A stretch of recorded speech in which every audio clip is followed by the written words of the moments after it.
प्रणाम दोस्तों। आज का विषय जो है वो बड़ा ही गहरा है और इस विषय को आप ज़रूर अंत तक सुनना। मैं चाहूँगी कि हर इंसान जिसको ये वीडियो मिले वो इसको पूरा सुने, क्योंकि कैसे हमारे कर्म हमारे काल का कारण बनते हैं। तो आरंभ करती हूँ मैं। हम सब कहते हैं कि समय बहुत बलवान है, लेकिन क्या आपने सोचा है कि इस समय यानी काल को गति देने वाला कौन है? जी हाँ, वह है हमारा कर्म। अब काल को गति हमारा कर्म ही देता है, क्योंकि समय जिस तरह से चलता है उसके अंदर हमारे कर्म साथ साथ जुड़ते चले जाते हैं। कर्म और काल का संबंध। जीवन की घड़ी सिर्फ समय नहीं नापती, यह हमारे कर्मों का लेखा जोखा भी रखती है। काल कोई बाहरी शक्ति नहीं है जो अचानक से हमें पकड़ ले। असल में वो हमारा किया हुआ हर कर्म ही है जो समय पर हमारे पास लौटकर हमारे सामने खड़ा होता है। श्रीमद् भागवत गीता के श्लोक नंबर 4/17 में भी बताया गया है, कर्मणो न अपि बोधव्या च कर्मणः अकर्णक्षय बोधव्याम गहना कर्मो गति। अर्थात यानी कि इसका अर्थ है कर्म, विकर्म और अकर्म को समझना आवश्यक है, क्योंकि कर्म की गति बड़ी गहन है। अब काल कब कठोर बनता है? जब हम अपने कर्मों से धर्म, सत्य और आत्मा के मार्ग से भटक जाते हैं, तब काल हमें दंड देता है। इस लाइन में बड़ी ही गहराई है। फिर से मैं रिपीट करती हूँ कि जब हम अपने कर्मों से धर्म, सत्य और आत्मा के मार्ग से भटक जाते हैं, तब हमें काल दंड देता है। यही कारण है कि कई लोग कहते हैं कि समय बुरा है। वास्तविकता ये है कि समय कभी बुरा नहीं होता। बुरा या बुरे हमारे कर्म होते हैं जो हमारे पास समय आने पर लौटते हैं। कबीर जी कहते हैं, कबीरा खड़ा बाजार में लिए लाठी हाथ, जो फूके अपना चले हमारे साथ। अर्थात अपने बुरे कर्मों को जलाने वाला ही सच्चे मार्ग पर चल सकता है। अच्छे कर्म कैसे काल को मित्र बनाते हैं। अब देखिए है कि कैसे समय जब अच्छा होता है तो वो हमारे लिए क्या परिस्थितियाँ और क्या अवसर लेकर आता है। सही कर्म हमारे लिए अवसर के द्वार खोलते हैं। महाभारत में भी कहा गया है कि धर्म के मार्ग पर चलने वाले को समय सहायक बनता है, जबकि अधर्म करने वाले के लिए वही काल का कारण विनाश का कारण बनता है।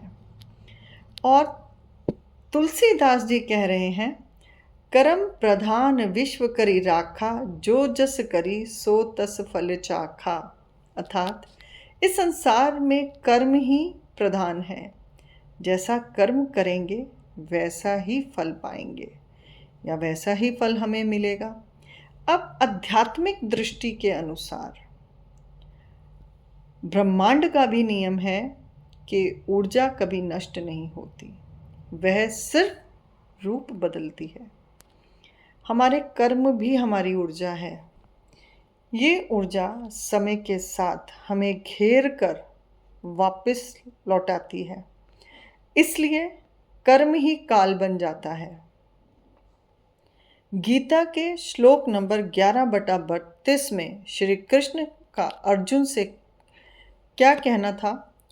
कालो अस्मि लोकशकृतः प्रवधो, अर्थात मैं ही काल हूँ, मैं सबको नष्ट करने वाला हूँ, परंतु यह विनाश भी उसी दिशा में होता है जो कर्म से निर्मित होता है।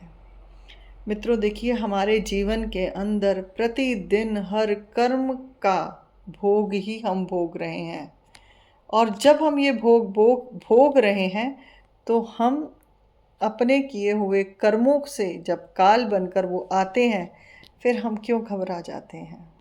जो किया है उसी को हमें पाना है। इसलिए मित्रों, समय को दोष ना दें, क्योंकि यदि आप समय को दोष देंगे तो आप पश्चाताप ही करेंगे और कुछ भी नहीं कर सकते। इसलिए समय को कभी दोष ना दें। जब आपका समय खराब है तो भी उसे स्वीकार करें, और जब आपने शुभ कर्म किए हैं तो काल भी आपके ऊपर दया और कृपालु बन जाएगा। कर्म का बीज ही काल का फल है। ध्यान रखिए, कर्म का बीज ही काल का फल है कि जो हम बीज बोएंगे उसी फल को हम काटेंगे भी। संत वाणी में भी कहा जाता है कि बिना कर्म कुछ हाथ न आवे, बिनु कर्म ना मिले हरि, कर्म ही भाग्य का निर्माता है। अंत में यही संदेश है कि आज से संकल्प लीजिए कि हर क्षण को सही कर्म से भरेंगे, क्योंकि यही कर्म आपका काल और आपके कल को रचता है। यदि हम सोचें कि हम इसी तरह से जीवन के अंदर जो कुछ करते जा रहे हैं, चलता रहने दीजिए, कौन देख रहा है या क्या फ़र्क पड़ता है। कर्म ही हमारा काल का ग्रास बन जाता है। इसलिए आगे से अपने जीवन के अंदर इस वीडियो को देखने के बाद मेरा आप सभी से अनुरोध है, प्रतिदिन छोटे छोटे कर्म अच्छे करना शुरू करें, कि जिससे हमारे पुराने कर्म भी जल्दी एक नया रूप बदलकर हमारे लिए काल की कृपा बरसे और काल की दया हम पर आए। और काल ही है जो जीवन को बना रहा है और चला रहा है।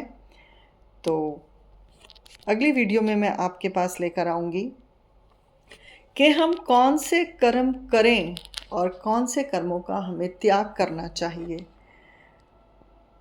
क्योंकि श्रीमद् भागवत गीता में भी कर्मों को ही श्रेष्ठ माना गया है। कर्मयोग बाकायदा गीता के अंदर हमें बताता है कि हमें अपने कर्मों से किस प्रकार से जीवन को निरंतर आगे बढ़ाना है। आप सभी को नमस्कार। वीडियो को अंत तक ज़रूर देखना, और अच्छा लगा हो विचार तो चैनल को सब्सक्राइब करना, बेल आइकन को दबाना और शेयर करना, कमेंट करना। आपके कमेंट मुझे हौसला देते हैं, और आप लोगों के लिए ये मेरा भी एक कर्म है जो शायद ईश्वर ने लिखा है। धन्यवाद, धन्यवाद।